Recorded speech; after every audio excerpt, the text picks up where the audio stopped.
Hello friends, welcome to this session. Today we will see how you can create Azure storage account using the REST APIs in Postman. We will do this in 3 steps. First step, we'll create Azure Service Principal, which will have access to create a storage account. Second, we'll create a resource group in which we'll create this storage account. And third, we'll create Postman request to send the request for creating this storage account. So let's get started. You should log into portal.azure.com and on top, click here for Cloud Shell. Now using Cloud Shell, we'll create Azure service principal. So this is a command which will run create service principal, which will have contributor role.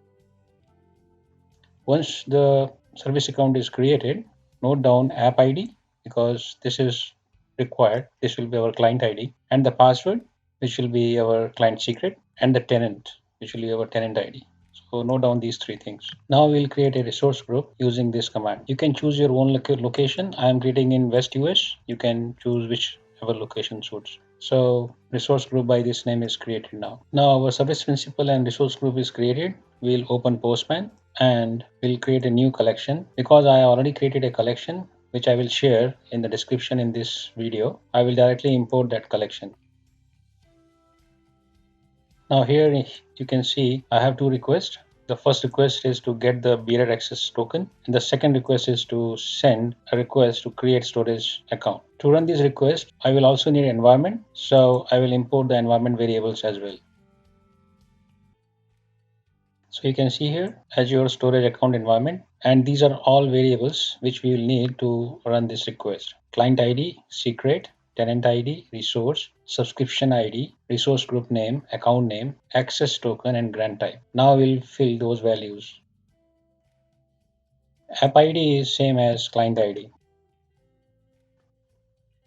Password is same as client secret. Tenant ID is same as tenant. For resource, it is fixed value, management.azure.com. And for subscription ID, you can run this query in Cloud Shell to get your subscription. Resource group name is the resource group which we created, and this is the name. Account name, which the storage account name which you want to create, you can give any name.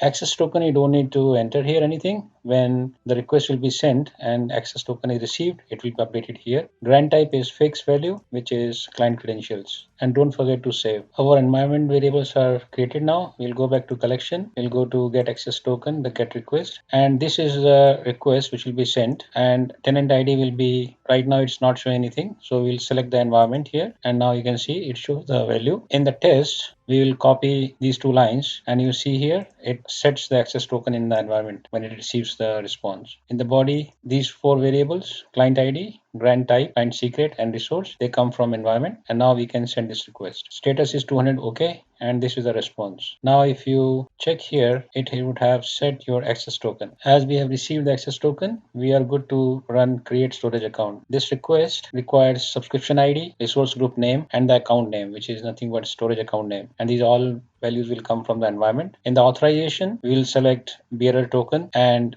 the token value will come from access token. In the body, we will pass in JSON format the attributes for the storage account. And now we'll send this request. The status is showing 202 accepted, which means the storage account is getting created. So we'll go to portal now. We'll refresh, and you see here resource group for storage account. This is the resource group which we created, and inside here again we will refresh. So it took some time, but now it's showing as storage account using Postman. So the storage account is created. So guys, it's very easy to use REST APIs in Postman and then create Azure storage account. Thanks for watching. We'll see you next session.